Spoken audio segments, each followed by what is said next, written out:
Hello everyone, welcome back to my channel. Before starting the video, please subscribe and keep watching for more details videos. Top seed Gauff fights back to win in Montreal.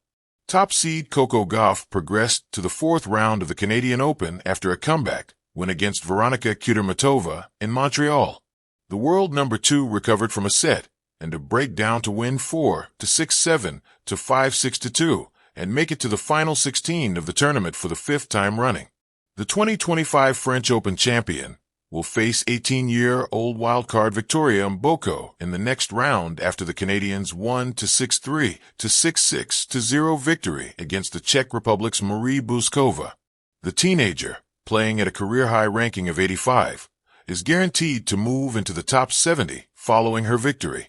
Fourth seed Mira Andreeva exited the competition after she was beaten 7-6, 6-5 by 28 seed McCartney Kessler, who will meet Ukraine's 27 seed Marta Kostyuk, who posted a 3-6, 3-7, 6, 7-4 win against 15 seed Daria Kasatkina.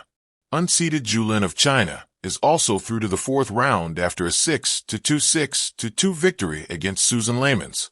Zverev records 500th tour win. In the men's draw in Toronto, Alexander Zverev set up a fourth-round tie against Francisco Cerundolo with a 6-7, 5-7, 6-3, 6-2 win against Italy's Matteo Arnaldi. The victory was the German's 500th tour-level win of his career. It's a great achievement. There's not a lot of players that reach that milestone, Zverev said. Of course, I still want 500 more hopefully to come, and maybe even more. When you start your career, you wish to play on tour. You wish to have a successful career, win as many matches as possible. Former world number 1 Daniil Medvedev was knocked out by defending champion Alexei Popyrin. The Australian overcame the Russian 10th seed with a 5-7, 6-4, 6-4 victory to book a tie with 5th seed Holger Rune in the next round. I felt like I should have won that first set, said Popyrin, who led Medvedev 4-2 before losing the opening set. I was in the driver's seat. I felt like I was really comfortable out there. And then something happened. I kind of let go and I started feeling my shots a little bit. When that happens, when you play a fast pace against him, he starts feeling the ball a little bit more. Third seed Lorenzo Musetti crashed out of the tournament after the Italian was beaten 3-6, 7-6, 7-4. 6-4 by 26 seed Alex Michelsen of the United States in the third round. Michelsen's win sets up an All-American clash in the fourth round, where he could face either Lerner Tien or Riley Opelka. 8 seed Casper Ruud also reached the fourth round with a 7-6, 6-4 win against Nuno Borges, and will face 11 seed Karen Khachanov, who overcame Emilio Nava 6-7, 6-4, 6-1. Argentina's Francisco Cerundolo got the better of compatriot Tomas Martin Echeverry in straight sets and will face either top seed Alexander Zverev or Matteo Arnaldi in the next stage. The rain had only just cleared over center court in Montreal, leaving a wet sheen glistening on the blue hardcourt. The air smelled of ozone and late summer determination. Coco Gauff, the top seed of the National Bank Open, stood at the baseline, bouncing the ball with a rhythm that echoed her heartbeat. Loud, fast, but resolute. She was down a set. And not just down, a shell of her usual self. Double faults had haunted her like ghosts in a hallway. Unforced errors, piling up like unwanted fan mail. Her opponent, a gritty, underestimated challenger from Eastern Europe, had taken the first set 6-3 with fearless ground strokes and silent swagger.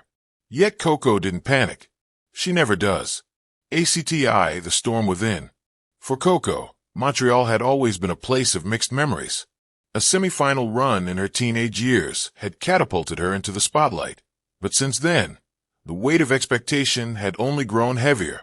The number 1 seed this year, every camera, every fan, every critic expected dominance. Perfection. But tennis, like life, doesn't follow the script. As she sat on the changeover bench after dropping the first set, her mind flickered back to her earliest training days. Her father's voice in her ear. It's not about the star, Coco. It's about the fight. The scoreboard didn't show effort, only result. But Coco knew effort was where comebacks were born. The second set began. The rhythm of the game shifted slightly, like a jazz song modulating keys. Coco's feet moved quicker. Her return started to bite, and though her serve was still temperamental, she began to take control of the rallies. Each forehand she struck now carried a message. I'm not done.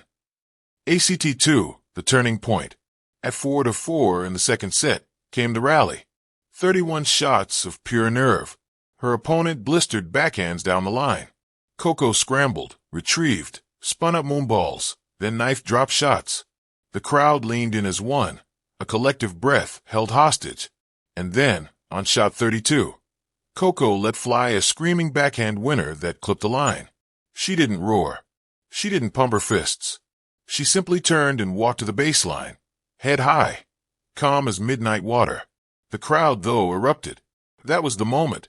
The tide shifted.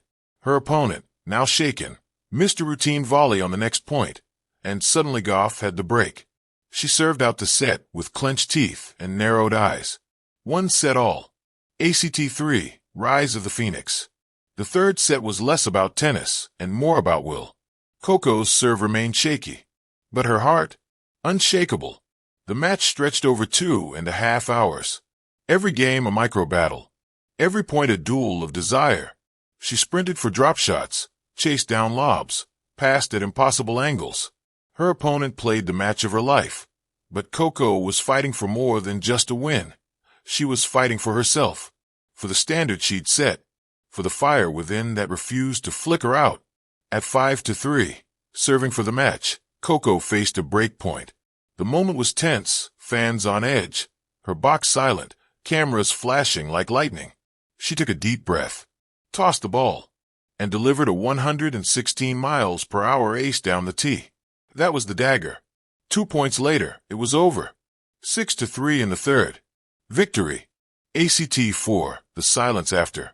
As she shook hands at the net, sweat poured from her brow like rain off the roof. Her opponent gave her a knowing look, one of mutual respect, warrior to warrior. Coco didn't celebrate wildly. She simply smiled, a small, quiet curve of satisfaction. In the press room later, under bright lights and sharp questions, she was reflective. I wasn't playing my best, she admitted. Honestly, I'm very disappointed in my first set. But tennis isn't about perfection. It's about persistence. And today, I just refuse to lose. A pause. I'm proud of the fight. Epilogue, the bigger picture. That night, long after the fans had gone and the courts had emptied, Coco returned to practice. Just 30 minutes, nothing fancy, working on her serve. Her coach stood silent as she tossed and hit, over and over.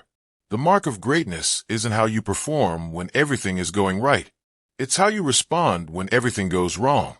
Coco Gauff, still just 21, still growing, still flawed, had proved once again why she was the top seed in Montreal.